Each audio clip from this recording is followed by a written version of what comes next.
अरे याकूब 4 की 7 जल्दी पढ़ दो। पेज नंबर नया नियम 321। इसलिए परमेश्वर के अधीन हो जाओ और शैतान का सामना करो, तो वह तुम्हारे पास से भाग निकलेगा।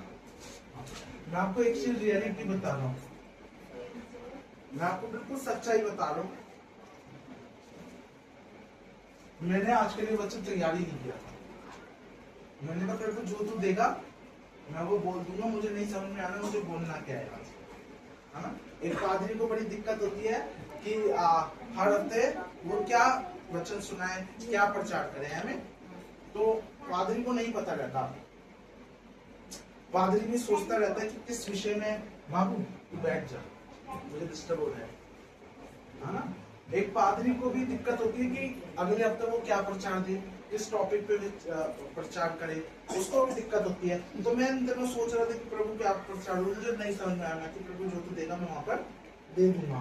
और ये वचन आया याकूब 4 की 7, यहाँ पर लिखा है इसलिए परमेश्वर के क्या हो जाओ, सबसे पहले अधीन हो जाओ और शैतान का सामना करो। लेकिन शैतान का सामना करने से पहले प्रभु ने एक आज्ञा और दी है। वो क्या दी है कि सबसे पहले परमेश्वर के अधीन हो जाओ। आमीन। परमेश्वर के अधीन होना सीखना पड़ेगा। अब कैसे होंगे अधीन, कोई बता सकता है? संजू, परमेश्वर के अधीन कैसे होंगे? प्रार्थना में बने रहो। अब संजू बताएगा। नहीं तो मुझे कुछ और भी इसने बताया, निरंतर प्रार्थना में बने रहो। सेकंड थिंग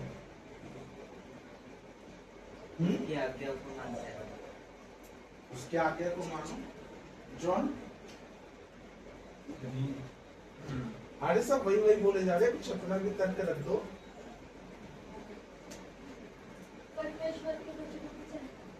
परमेश्वर के वचनों पे चलना, परमेश्वर के अधीन होना मीन्स उसके कहे अनुसार करना, या वचन के अनुसार चलना, या फिर जो उसने आज्ञा दी उस आज्ञा को पालन करना। लेकिन क्या हम उसकी आज्ञाओं पर चलते हैं? शायद नहीं। तो हम शैतान का सामना कैसे करेंगे? वचन साफ कह रहा है कि तुझे शैतान से सामना करने से पहले तुझे परमेश्वर के अधीन होना पड़ेगा। ये नहीं कि अगर मैं आपको बताऊं, अगर मैं यहाँ पर आके या फिर जब मैंने ईश्वर पे, जब आपने इतना सारा परमेश्वर का मिराकल देखा, परमेश्वर के चमत्कारों को देखा, तो ऐसा नहीं है कि मैं सुबह उठा, मुंह हाथ धोया और मुंह उठा के वहां आ गया। आमीन। ऐसा नहीं है कि मैं मुंह उठा के आ गया कि बस अब जाके शैतान से भिड़ना है कि लड़ा बांधे के ले के करके आना, कहना है निकल यीशु मसीह के नाम से। आमीन। नहीं, है ना। जब ईस्टर आया उस पूरे वीक मुझे प्रार्थना में जाना पड़ा और सामर्थ को मांगनी पड़ी खुदा की। जब ईस्टर आया मुझे और सामर्थ खुदा के उस समय और ज्यादा उपस्थिति में बैठना पड़ा। तमाम इंतजामों के लिए मुझे खुदा के लिए खुदा के नजदीकी में बैठना पड़ा, उसके अधीनता में आना पड़ा, उसके नजदीकी में आना पड़ा, तब वो सामर्थ आई, तब शैतान का मैं सामना कर पाया, है ना। जब ईस्टर के दिन जब मैं सुबह उठा तब मुझे प्रार्थना में बैठना पड़ा। जब मैं मॉर्निंग में चर्च जाके जब मैं फिर गया, तब मैं प्रार्थना के बाद जब मैं निकला। परमेश्वर के अधीनता में आकर शैतान का सामना करने की जरूरत है। जब तक आप नहीं जीत पाओगे, आपको अपनी गरीबी से जीतना है, अपनी परेशानी से जीतना है, अपनी बीमारियों से जीतना है। तो अपनी बीमारियों से भी आप जब जीत पाओगे जब तक आप खुदा की अधीनता में नहीं आओगे, उसके नजदीकी में नहीं आओगे, अपने घुटनों को नहीं तोड़ोगे। जब तक उससे प्रार्थना में समय नहीं बिताओगे, लोलिंग नहीं होगे, उसके साथ प्रार्थना में समय नहीं बिताओगे, तब तक उसकी सामर्थ आप पे नहीं उतरेगी और तब तक आप शैतान का सामना नहीं कर पाओगे। है नहीं?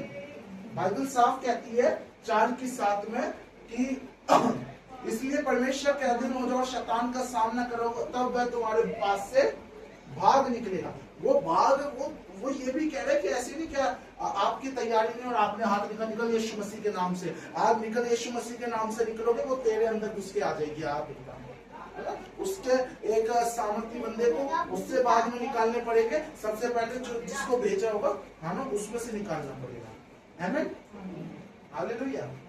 एक पादरी जब हाथ रखता है तो उस हाथ रखने से पहले आपको सिर्फ ये दिखता है कि हाय कितनी सामर्थ्य वो हाथ रख रहा है, ऐसा हो रहा है, बट उस हाथ रखने से पहले उसकी मेहनत कितनी है ये भी सीखो, ये भी जानो। अगर आपको ये काम करने हैं, खुदा में आगे बढ़ना है, तो आपको खुदा की अधीनता में आना पड़ेगा, है ना। आपको अपनी परेशानियों से जीतना है तो उसके अधीनता में आना पड़ेगा। बाइबल साहब कह रही कि वो जब भागेगा, आना कि जब तुम उसके अधीनता में आओगे, और फिर उसके बाद अधीनता में आने के बाद अपनी बीमारियों को, अपनी तकलीफों को, अपने दुखों को उसके सामने डांटोगे, तब वो तुम्हारे बीच में से निकल के जाएंगी। आमीन, हालेलुया। वचन के अधीन होना सीखो। सिर्फ बाइबल पढ़ने से, वचन दुआ करने से नहीं होगा, है ना। पानी पीने से आप जिंदा रह सकते हो, शायद कुछ दिन जिंदा रह सकते हो, लेकिन खाना नहीं खाओगे तो एक दौर ऐसा आ जाएगा कि आपकी मौत हो जाएगी। सिर्फ पानी में आप जिंदा नहीं रह सकते, आपको खाना चाहिए, है ना। उसी प्रकार से प्रार्थना से आप जीवित नहीं रह सकते। प्रार्थना के साथ जब तक आप वचन को नहीं खाओगे, जब तक आपका, जब दोनों का सम्मेलन, दुआ और वचन का सम्मेलन एक साथ होकर आप नहीं चलोगे, तब तक आपके ऊपर वो ब्लेसिंग जो खुदा ने आपके ऊपर ठहराई है वो नहीं आने पाएगी। हालेलुया। जब तक कलाम को और परमेश्वर के प्रार्थना को दोनों को एक साथ लेकर नहीं चलोगे, तब तक जो आशीष खुदा में जो रुकावट है आपकी आशीषों की, वो जब तक नहीं खुलेगी, जब तक आप इस वचन को और प्रार्थना को लेके नहीं चलोगे। हालेलुया। जब आप वचन को लेके क्लेम करोगे, इसकी आयतों को लेके करोगे कि प्रभु तेरा कलाम कहता है कि जो यहोवा का भय मानता है वो ऐसी ही आशीष पाएगा, है ना।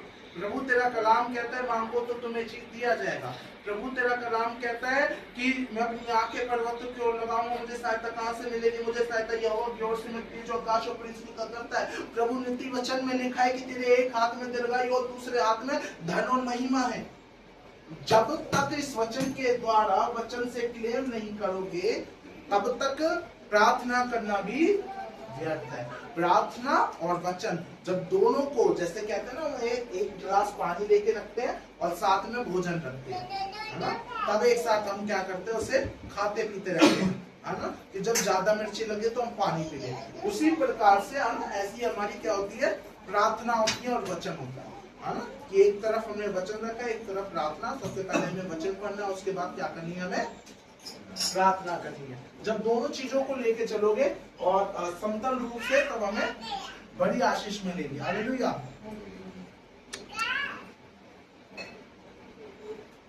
शैतान जरूरी नहीं है कि वो खेल के ही आपके जीवन में कार्य करे। आपके जीवन में, अगर आपके परिवार में कोई अगर नशे में है ना, आपके परिवार में अगर कर्जा है, पैसों की तंगी है, शैतान ऐसे भी कार्य करता है। तो उस तंगी को, उस परेशानी को, उस नशे की आत्मा को दूर करने के लिए आपको परमेश्वर की अधीनता में आना पड़ेगा। हालेलुया। मैं इन 3-4 टॉपिकों को लेके चल रहा हूँ, है ना, कि पहले हमने पिछले हफ्ते क्या सीखा था, कि हमें जागना है और प्रार्थना करते रहना है। दूसरा चीज कि परमेश्वर ने कहा है कि उसका वचन मेरे लिए मेरे पांव के लिए दीपक और मेरे मार्ग के लिए उजियार है। आप तीसरी चीज क्या सीखी, हाँ, शैतान का सामना करो तब वो हमारे बीच से निकल जाएगा। हालेलुया। अब मैंने आपको, इसलिए मैं ज्यादा विषय नहीं लेके चल रहा, इन 3 विषयों को अपने जीवन में अब तक अपनाना है, ठीक है। इस हफ्ते अब क्या करना है, इस हफ्ते हमें एक चीज करनी है, सोमवार से शनिवार हमें ये करना है कि इन 3 वचनों को लेकर हमें क्लेम करना है कि प्रभु मैं तेरी अधीनता में आती हूँ, अधीनता में आता हूँ, और तेरे अधीनता में आके मैं अपने कर्जे को, अपने घर के नशे की आत्मा को, हमारे घर में जो भी अंधकार की सामत कार्य करती है, मैं उसको बांधती हूँ और अतकुन में जाने की आज्ञा देती हूँ। जो बंदवाई है वो बंदवाई को बांधती और अतकुन में जाने की आज्ञा देती हूँ, है ना। इससे क्लेम करना है। दूसरा, प्रभु तेरा कलाम कहता है तेरा वचन मेरे पाँव के लिए दीपक और मेरे मार्ग के लिए क्या है, उजियाला है। हालेलुया।